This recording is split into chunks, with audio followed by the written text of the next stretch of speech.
Welcome back to our channel Learn Max 2.0. இப்போ நம்ம என்ன சம் பார்க்க போகிறோம்னா 2015 மற்றும் 2023 மகன் மற்றும் தந்தையின் வயது விகிதம் முறையே 1:4 மற்றும் 3:8 எனில் 2010 மகன் மற்றும் தந்தையின் வயதுகளின் கூடுதல் என்ன அப்படின்னு கேட்டிருக்காங்க.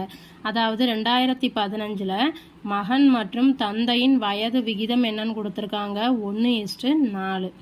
அப்போ இப்போ 2015 மகனின் வயதை நம்ம எப்படி வச்சுக்கலாம் 1:4 தானே இருக்குது. ஸோ அப்போ எக்ஸ்ன்னு வச்சுக்கிடலாம். அப்போ தந்தையின் வயது என்னவா இருக்கும் 4 × எக்ஸ், அப்போ 4x.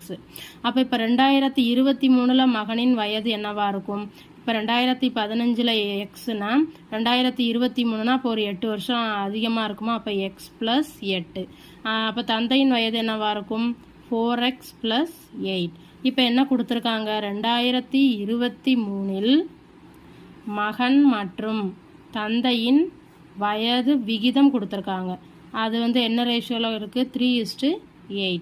நம்ம ஏற்கனவே 2023 மகனின் வயதையும் தந்தையின் வயதையும் x + 8 4x + 8ன்னு கண்டுபிடிச்சி வச்சுருக்கோம். அப்போ இந்த ரெண்டையும் இதோட ஈக்குவேட் பண்ணலாமா, அதாவது x + 8 = 4x + 8 = 3:8. இப்படி எழுதிக்கலாமா.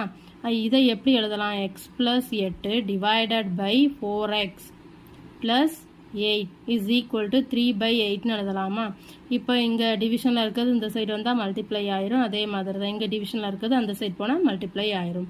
அப்போ 8 × x + 8 = 3 × 4x + 8ன்னு ஆகுமா. அப்போ இதை உள்ளே கொண்டு பெருக்கும்போது என்ன கிடைக்கும் 8x + 64 = 12x + 24ன்னு ஆகுமா. இப்போ இது என்ன ஆகும் 12x 8x அந்த சைடு கொண்டு போயிடுவோம். அப்போ 12x - 8x = இந்த 24 இந்த சைடு கொண்டு வந்துடலாம் 64 - 24ன்னு ஆகும். அப்போ 4x = என்னன்னு கிடச்சிருக்கு 40.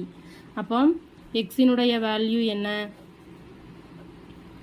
4x = 40னா எக்ஸினுடைய value 10. அப்போ நம்ம எக்ஸோட வேல்யூ கண்டுபிடிச்சிட்டோம். அப்போ இப்போ 2015 மகனின் வயது என்னன்னு வச்சுருக்கோம் எக்ஸு, அப்போ = 10. இது மகனின் வயது. தந்தையின் வயது என்னன்னு வச்சுருக்கோம் 2015 4x. இது தந்தையின் வயது. அப்போ 4 × 10 40. இது தந்தையின் வயது 2015. அவங்க என்ன கேட்டிருக்காங்க 2010 மகன் மற்றும் தந்தையின் வயதுகளின் கூடுதல். அப்போ இப்போ 2015 மகனின் வயது 10னா 2010 மகனின் வயது என்னவா இருக்கும்